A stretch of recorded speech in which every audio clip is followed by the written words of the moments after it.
Salam hörmətli dinləyicilər.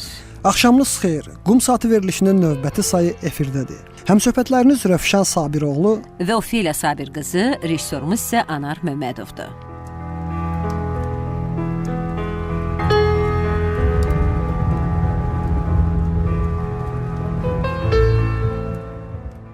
İnsan saatı icad elədi ki, zamanın yüyənindən yapışa bilsin və hər dəfə tərpənən əqrəbə, qum saatında axan vaxta baxıb bu boyda kainatda özünü itirməsin.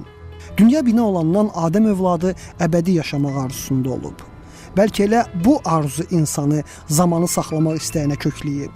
Amma kimsənin səliqə ilə süzülüb əvvəl balaca təpəcik yaradan, sonra onu böyüdən qum saatını saxlamağa qüdrəti çatmayıb. Qum saatı bizə əlimizdən gedən dəqiqələri görməyə daha yaxşı imkan yaradır.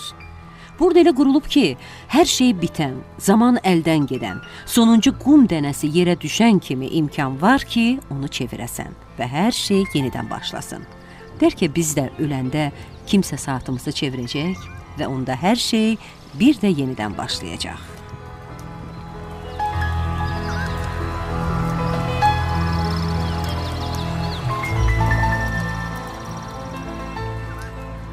Sona nə qədər qalıb?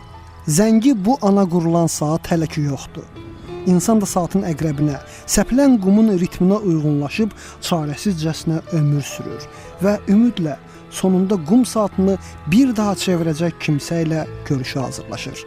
Çevirək qum saatını və şair, nasir, senarist Nurəngiz Günün ömür yoluna bir də nəzər salaq.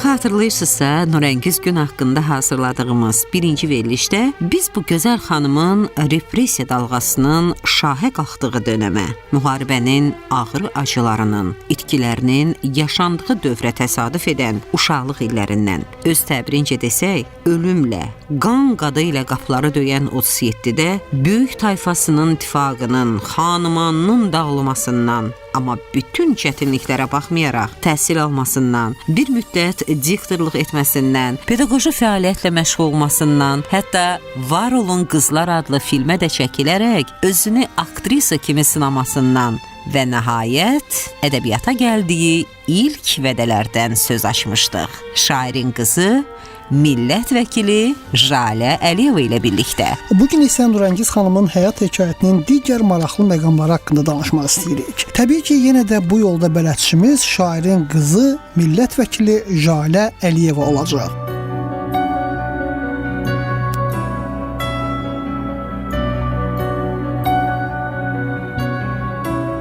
Gözəllik fəlsəfəsi qədim şərq mədəniyyətinin bünövrəsini təşkil edir. Təsadüfi deyil ki, yüksək estetik ideallara büsbütün bağlı olan orta əsr şərq mədəniyyətinin əsas devizi belə olub. Gözəllik, gözəllik və yenə də gözəllik.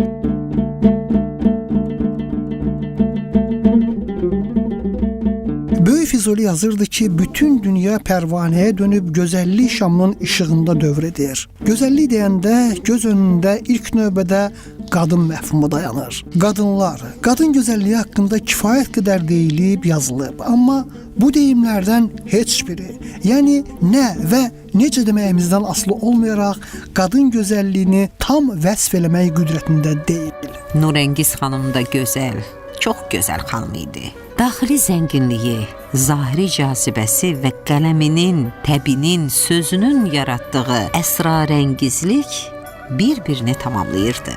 Təbii ki, bir insanda həm zahiri, həm də daxili gözəlliyin cəmlənməsi nadir haldır. Zahirən gözəl olan Nurəngiz xanımın gözəlliyi həm də ağlında, düşüncəsində, əxlaqında, saf, təmiz niyyətində, yaxşı əməllərində, təbiiliyində, sadəliyində, gülərüz simasında, dilinin şirinliyində, gözəl duyğularında idi. Həm zahiri, həm də mənəvi, ruhi gözəlliyə malik belə insanlar davranışları ilə də həmişə nümunə olurlar. Əgər Allahın mənə verdiyi şey varsa, təşəkkür edirəm ona, ey göydəkim. Nə yaxşı ki, mənə əsirgəməmsən, o humanizm tör-töküntülərindən səpələmsən üstünü. Bəli, Allah ona zəriflik, gözəllik ilə yanaşı xüsusi istedad da bəxş eləmişdi. Yəni o sıradan biri deyildi. O şair idi. İncə duyğular, dərin mənalar şairi. Onun şeirləri ahəngli, təsirli, yuxu ilə gerçəyin, keçmişlə bugünün, romantik xəyallarla həqiqətin, xatirələrin qarışdığı poetik nümunələrdir. Elə şairin qızı Jalə xanımla da söhbətimizi bu yöndə davam etdiririk. Jalə xanım, ananızın Nurəngiz xanımın poeziyaya gəlişi dedik ki, ötən əsrin 70-ci illərinə təsadüf eləyir və bu artıq o dönəm idi ki, şeirimizdə Bəxtiyar Vahabzadə var idi, Nəbi Xəzri, Qabil, Hüseyn Arif, Əliağa Kürçaylı, Məmməd Araz, Xəlil Rza və digər bu kimi ünlü imzalar var idi. Və o dönəmdə sosializm, realizmi çərçivəsində bu yazarlar, bu ünlü imzalar artıq dağıdırdılar və Nurəngiz xanım da məhz onların xəttini davam etdirdi. Nurəngiz xanımın şeirlərində də bir dissidentlik hissi olunur. Bəli, adını çəkdiyiniz insanlar 60-cı illər ədəbiyyatı idi. 60-cı illər Azərbaycanın intibahını yaradan insanlardır. İndi də onları 60-cılar kimi xatırlayırıq. Bəli, və əlbəttə ki, biz bu insanlara borcluyuq. Düşüncə tərzimizdə, həyata baxış tərzimizdə yeni bir cığır açdıqlarına görə və Nurəngiz xanım da həmin nəslin davamçısı olaraq bugün qiymətləndirilir. Biraz əvvəl də dedim, biraz qələmə gec sarıldı 60-cı illərdə. Gələ bilərdi ədəbiyyata, 60-cı illərdə Nurəngiz xanım hələ radio və televiziya diktoru idi. Amma görünən odur ki, gizlin bir şeylər yazırmış. Daha sonra üzə çıxan şeirlərində qoyulan tarix onu göstərir ki, o artıq 60-cı illərin ortasında atasına şeir həsr edib, anasına şeir həsr edib, xalasına şeir həsr edib. Amma konkret olaraq böyük ədəbiyyata özünün də dediyi kimi mən deyir, utanmadan gəldim, böyük bir əsərlə gəldim,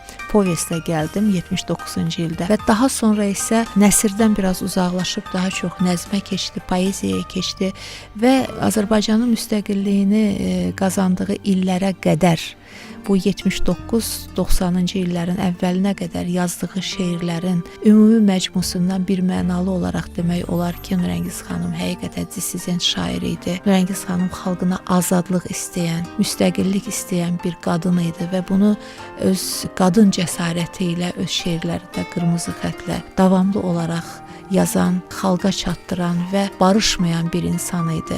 Məsələn, onun Leninə həsr etdiyi bir şeir var. Bu o zaman yazılıb ki, Urra patriotizm dövründə SSR məkanının, belə deyim, SSR məkanında totalitar rejimin tüğyan elədiyi bir dövrdə o Leninə şeir yazır və gözlənilənin əksinə olaraq əsla və əsla Lenini təqdir eləmir və bəyənmir. Leninin törətdiklərini, bu sosializm, kommunizm utopiyaları arxasında baş verən faciələri o şeirində qələmə alır. Bu 80-ci illərdə yazılan şeirlərdən biridir.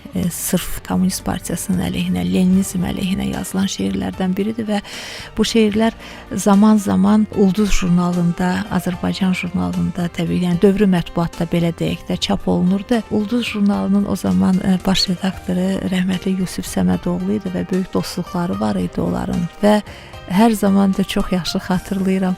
Nurəngiz xanım hər belə yeni şeirini hazırlayanda, silsilə şeirlər Ulduza aparanda deyirdi ki, Yusif dayı ki, Nurəngiz, bax, çap eləyirəm, amma məni türməyə salsalar, mənə peredaça gətirərsə, sənin üzündən məni tutacaqlar axırda. Əslində düz deyirdi.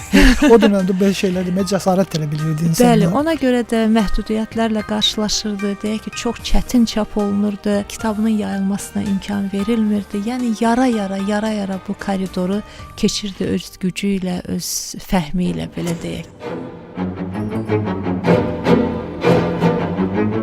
Məlum Türkmənçay sülh müqaviləsi bir məmləkəti Araz çayı vasitəsilə iki parçaya böldü.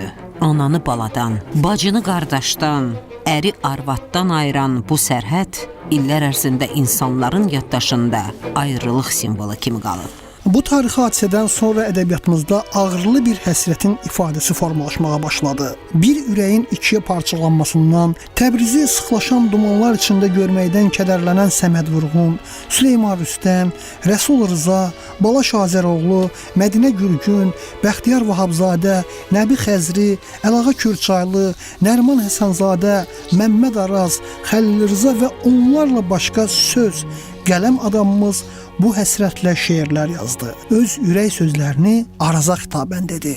Ürəyi susana qədər, dilinin əzbəri Təbriz olan, əbədi yerini onun sinəsində görən, çeşmələrindəki bir içim suyunu belə hər dərdin dərmanı sayan, qaranquşlardan müjdə, durnalardan görüş uman nurəngiz gündə poeziyamızın vətən həsrətindən nəğmələr qoşan susmaz bülbülü idi.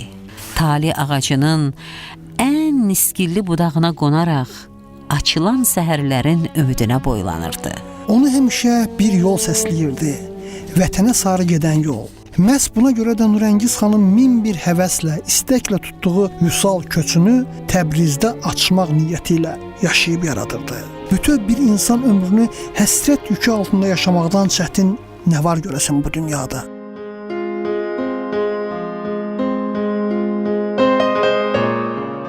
Həyatda elə kövrək, elə həzzin anlar olur ki, həmin vaxt insan o ağırlıqdan sanki sına bilər, əyilə bilər. Bəlkə də insanı ağırlıqdan xilas edən, içində şam şöləsi kimi titrəyə-titrəyə nur saçan ümid, inam işığıdır. Nurəngiz xanım da elə bu ümidlə, bu inama tapınıb yaşadı ömrünü. Nikbinə. Çünki həyat bir dəfə verilir. Bu verilən həyatda biz qoxladığımız gülləri bir də qoxlamalıyıq, bir də görməliyik. Mən şəxsən ayı gecə yerinə, yuvasına yola salıram, günəşi qarşılayıram. Buna görə dəyər özündə nikbinliyi öldürməməyə, onunla yaşamağa dəyər. Jale xanım deyirlər ki, yurt həsrəti yaman olur. İnsanın dincliyini ərşə çəkir, elə hey gözləri yolda qalır, qulağı səsdə qalır. Nurəngiz xanım da yurt həsrətli şair idi. Elədir. Amma zaman gəldi, sərhədlər açıldı və Nurəngiz xanım Arazın otayına, Təbrizə də getdi. Bəli. O günü deyərdim ki, çox böyük həsrətlə gözləyirdi. Bayaq dedik, bütün nəsli sürgün olunmuşdu və dayılarından biri Ağakərim Hacızadə İranda, Cənubi Azərbaycanda çox böyük bir rəssam olub.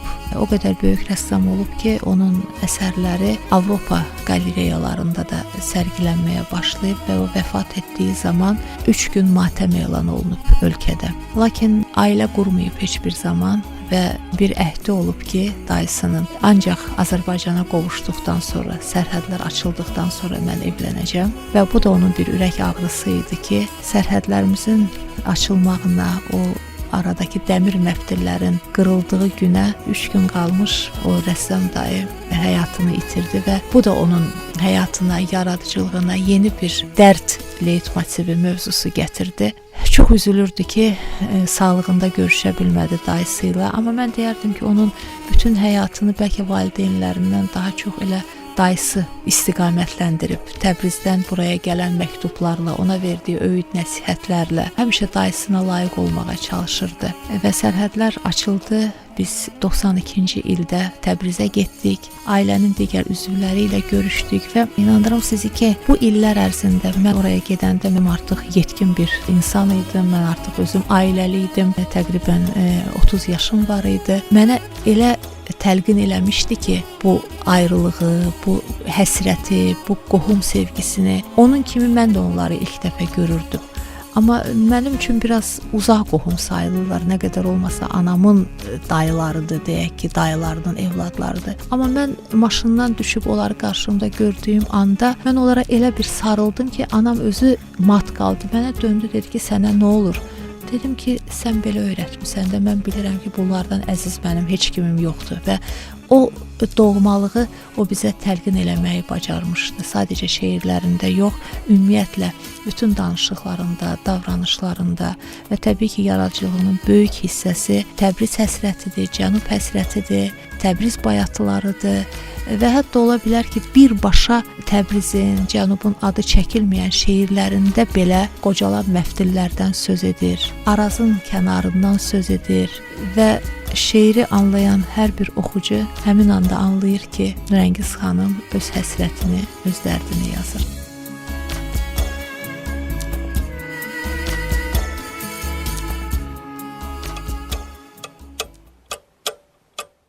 1992-ci il fevralın 25-dən 26-sına keçən gecə əsrin faciəsinin, Xocalı soyqırımının yaşandığı gün.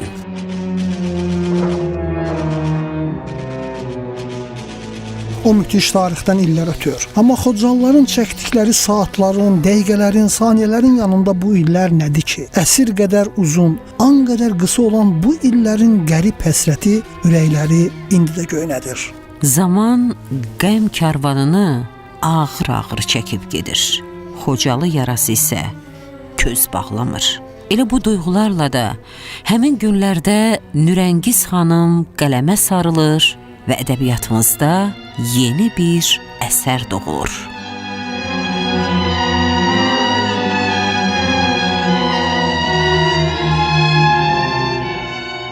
Bir kitabı da var Nürəngiz xanımın Xocalı simfoniyası. Bəli. Onun isə işğal olunmuş torpaqlarımızın ağrısı da yazılıb. Bəli. O poemadır və poemanın adını niyə Xocalı simfoniyası qoydu? Çünki poema başdan ayağa həmin gecə həyatını itirən insanlara yazılmış bir ağıdır sanki, bir rekviyemdir və şeirdən daha çox o şeiri oxuyarkən sən onun arxasında bir himn görürsən, bir musiqi görürsən, özünün dediyi kimi bir ölülər himnini görürsən. Elə o misranın özü də var yeri gəlmişkən həmin poemada. Televiziyalarda səslər bu. Bəli, səhnələşdirilib. Bu poema 92-ci ildə hadisə baş verən günlərdə, hələ o zamanlar bilirsiniz ki, baxmayaraq ki, Azərbaycan artıq müstəqil idi, amma hələ də Sovet rejimi öz sözünü deyə bilirdi və Müəyyən qadağalar var idi. Sovet rejiminə xidmət edənlərin sayəsində bizdən gizlədilirdi bu böyük faciə və bizə sadəcə bir çatışma olub, bir neçə nəfər həyatını itirib kimi 2 nəfərmi, 3 nəfərmi dedilər. Bəli, ta ki artıq hadisənin 3-cü günü idi. O zamanki Azərbaycan qəzetində 2 güllələnmiş uşağın şəkli dərc olundu. Həyatını itirmiş 3 və 5 yaşında və onların bu gün də adları bəlli deyil, qıvrım saçlı qızlar.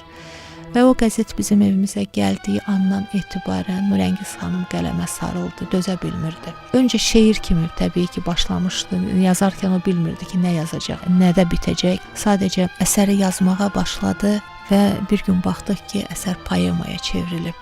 Yəni heç cür nöqtələyə bilmirdi və bu əsərdə bu Xocalı simfoniyasında sadəcə belə deyim ki, Xocalı yox, ümumiyyətlə Azərbaycanımızın işğal altında olan torpaqlarımız, 1 milyondan artıq qaçqınımızın dərdi və ümumilikdə bəşəri problem olan müharibə mövzusu ana xətt kimi keçdi və yeri gəlmişkən onu da deyim ki, mən sizə Nürəngiz xanım 8 poemanın müəllifidir. Bu 8 poemanın sadəcə biri Sevgi elegiyası adlanır. Digər 7 poemanın hər biri qadın qələmindən çıxan, amma qlobal problemlərə, bilirsiniz ki, 70-ci illərin sonu, 80-ci illərin əvvəllərində bütün dünya nüvə müharibəsi təhlükəsi qarşısında idi. Soyuq müharibə təhlükəsi qarşısında idi. Amerika ilə SSR-nin böyük bir rəqabəti var idi və o qorxu, o təhlükə, ondan əvvəl 2-ci dünya müharibəsinin nəticələri Nürəngiz xanıma 6 poema yazdırdı və Xocalı poemasında üstünə gəlsək, bu 7 müharibəyə, böyük problemlərə həsr olunmuş, əsirlərə, qaçqınlara, dağılan torpaqlara, yox olan şəhərlərə həsr olunmuş 7 əsərə öz imzasını qoyub. Və bu əsərlərin hər birinin ana mövzusu, ana xətti insandır, insan taleyidir, müharibəyə yox nidasıdır və ikili standartlarla yaşayan ölkələrə bir üsyandır. Allah yaradanı sən bir gecədə yox edəsən. Əhsən sənə insan, əhsən. Sən bu antik işinlə Hirosima dəhşəti, Xatın faciəsini də xeyli arxada qoydum.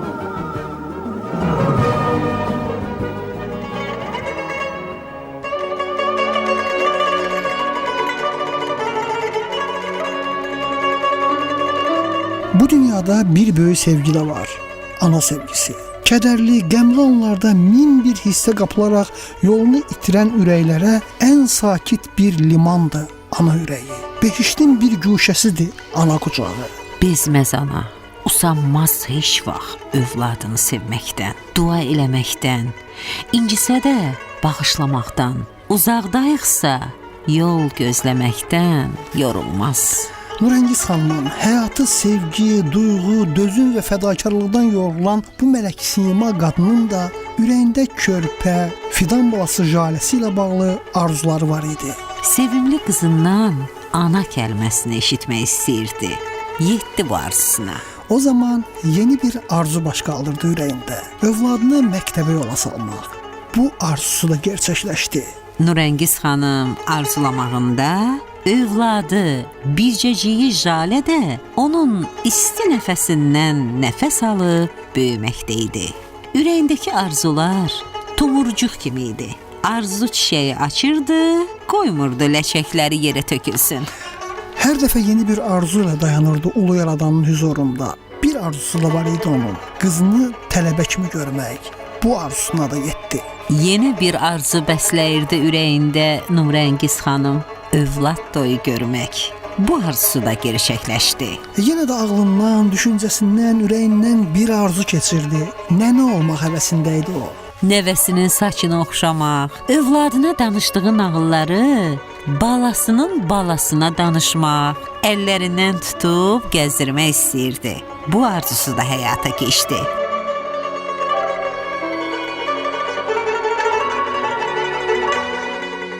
Xoşbəxtəm ki, həyata, cəmiyyətə ziyansız bəşər tapşırmışıq. Bəşər evladı. O mənim qızımdır. Ziyansız, xətərsiz. Amma nə qədər eyni zamanda düşünən, xeyirxah, bunları ona aşılaya bilmişəm. O yerdə xoşbəxtdir. Onun varlığı ilə, Müjgan Hanımın varlığı ilə.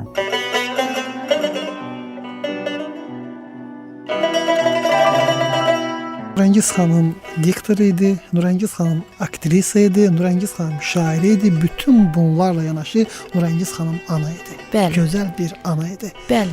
Azəri anasına, Azəri qadınına məxsus, dözümü ilə, dəyanəti ilə, səbirlə öz halal qisməti ilə barışan, taleyin ona bəxş elədiyi ömrün arın-ayrıxanlığını özünə qıymayan bir ana idi. Analar anası idi.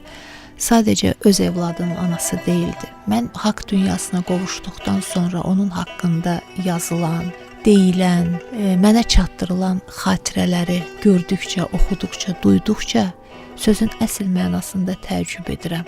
Deməli, Nurəngiz xanım öz elədiyini hətta öz evladından belə gizlədərək, saxlayaraq edən bir insan imiş.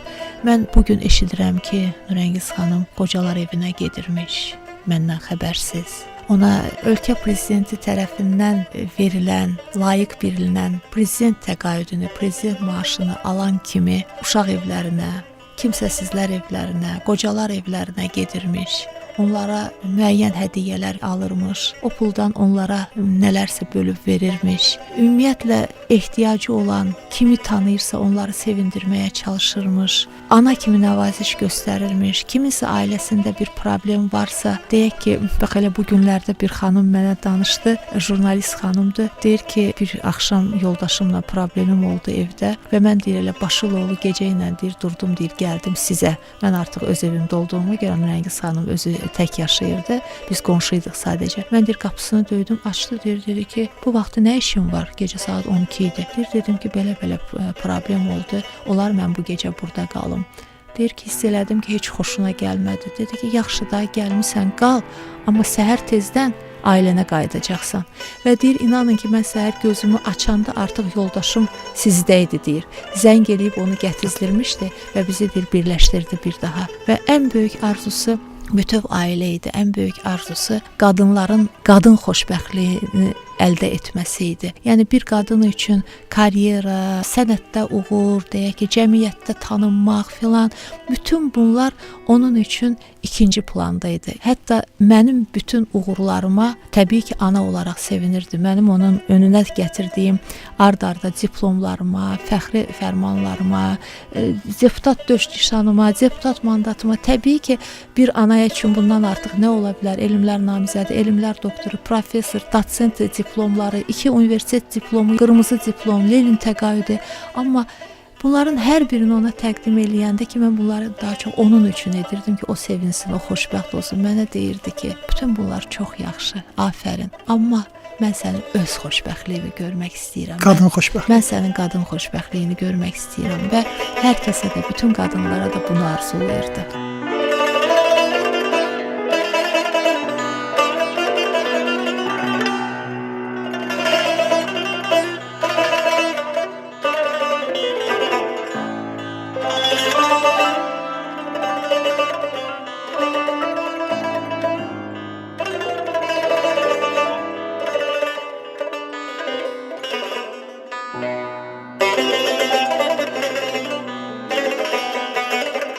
Ayrılığa öyrəncəliyəm.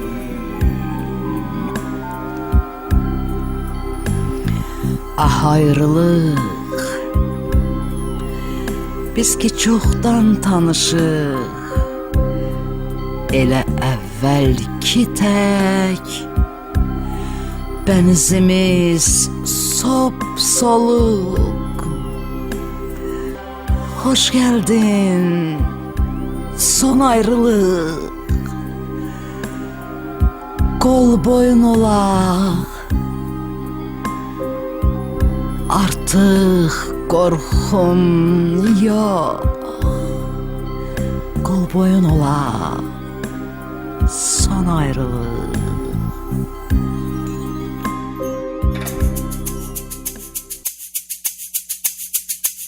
Cəli xanım, dünya bina olandan alim övladı zamanı saxlamaq istəyənə kökləyib, amma sonda dərk edib ki, bu mümkün deyil.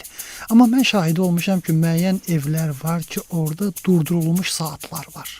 Bax, 2014-cü il dekabrın 20-si gecə saat 3. Bəli. Bu anı necə xatırlayırsınız? Həyat nə qədər davam edirsə, nə qədər mən varamsa, ümumiyyətlə hər bir evlad üçün bu belədir. O günü xatırlamaq hər bir zaman ağır olub, olacaq da çox çətindir. Amma mən sizə bu haqqda danışmazdan əvvəl yenə də onun həyata baxışı ilə bağlı, elə bax o son nəfəsi nə demək ki, gedən o yol 2-3 gün ərzində dediyi bir kəlməni deyim və izləyicilərimiz də duymuş olsunlar. Onun həyat fəlsəfəsini bir daha anlamış olsunlar. Onun həyat fəlsəfəsi ümumiyyətlə bütün təmtəraqdan uzaq, çox sadə həyat, kiçik insanları düşünən, deyirdi ki, böyük insanlara onsuz da hamı salam vermək istəyir. Amma kiçikləri də düşünmək lazımdır, onları da sevindirmək, xoşbəxt etmək lazımdır.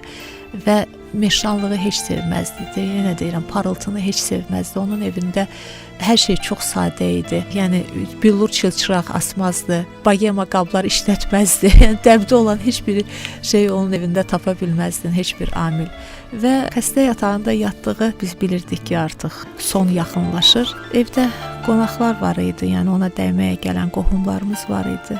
Çalışırdıq ki, onun yanında yaxşı şeylərdən danışaq və bir evlə bağlı söhbət başladı aramızda. Yəni xəstəlikdən filan heç danışmırdıq. Uzanmışdı və eşidirdi, özü danışmasa da, amma bilirdim ki, eşidir hər şeyi. Biz xoş şeylərdən danışırdıq.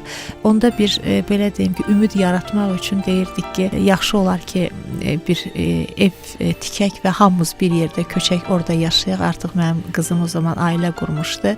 Qızımın qaynatası dedi ki, mən də istəyirəm ki, Nurəngiz xanım da, siz də, biz də hamımız bir yerdə yaşayaq. Sırf onu o an xoşbəxt etmək üçün danışılan sözlər idi. Və zorla da olsa, çox çətin də olsa danışsa da bir kəlmə dedi, əlini belə qaldırdı yataqdan, dedi ki, böyük eləməzsiniz, böyüyə ehtiyac yoxdur. Özünüzə yetəcək qədər eləyin, kifayətdir. Yəni bu idi onun həyata baxışı. Həyatı bu idi, bəli. Və son nəfəsinə biraz qalmış, o bütün ömrü boyu arzusunda olduğu, həsrətində olduğu nəslini, ailəsini yəqin ki, düşündü beynində, mən bilmirəm tibbi baxımdan necə olur bu, və bir kəlmə dedi. Sonsuz bəxtiyaram, bu gecə sizinlə görüşəcəm. Əssalam. Bununla da bitdi.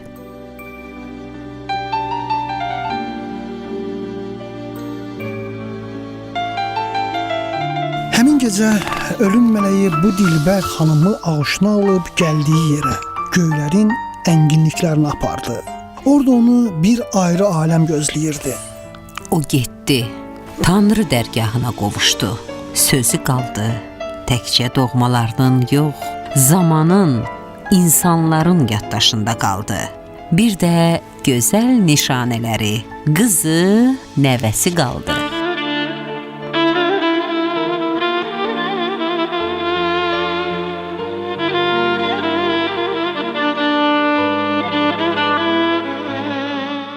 Dəfn günü sözünü və özünü sevənlər son dəfə məhəbbətlə onun huzuruna gəldilər. Bu dəfə son mənzilə yola salmağa, vida sözü dedilər. Bu ayrılıq günündə işıqlı xatirələr kara gəldi.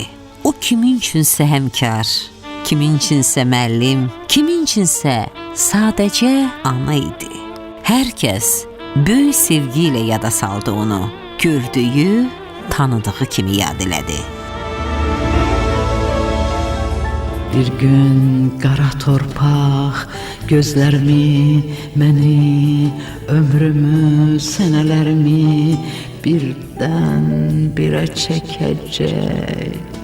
Sinəmdə şehli bənəfşələr bitəcək.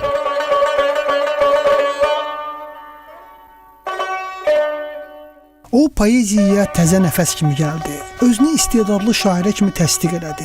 Şöhrəti sevmədi, hamı kimi olmadı, kimsəyə bənzəmədi. Ömür boyu sadə, təvazökar insan kimi yaşadı. Həyat qanadlı bir nağıl deyərək onun gözəlliklərindən zövq aldı. Yol gedirəm adlı bir şeiri də var Nurəngizgünün.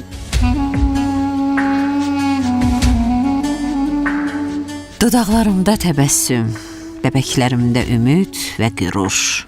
İçimdə ağlamaq ehtiyacı. Yol gedirəm, yorulana dək. Ovcumda sir, barmaqlarımda qabar. Ürəyimdir varım, yoxum. Yol gedirəm, saplağından qırılana dək. Yol gedirəm, yol olana dək.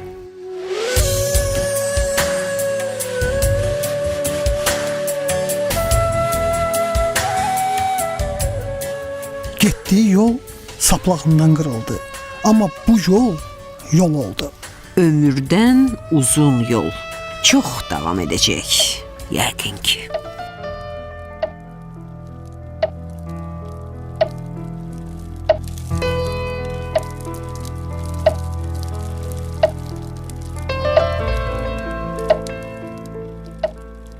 Hər şey nöqtə ilə qurtarır. Nöqtə sondur. Amma biz söhbətimizə bir yox, 3 nöqtə qoyuruq. Bu isə sonsuzluq deməkdir. Bizdən əvvəl olanlar və bizdən sonra olacaqlar. Heç nə yoxdan yaranmayıb və yoxluğa da çevrilməyəcək. Odur ki, ümidlə yaşayaq və həm də elə yaşayaq ki, bir gün qum saatını çevirib bizi də xatırlayanlar olsun.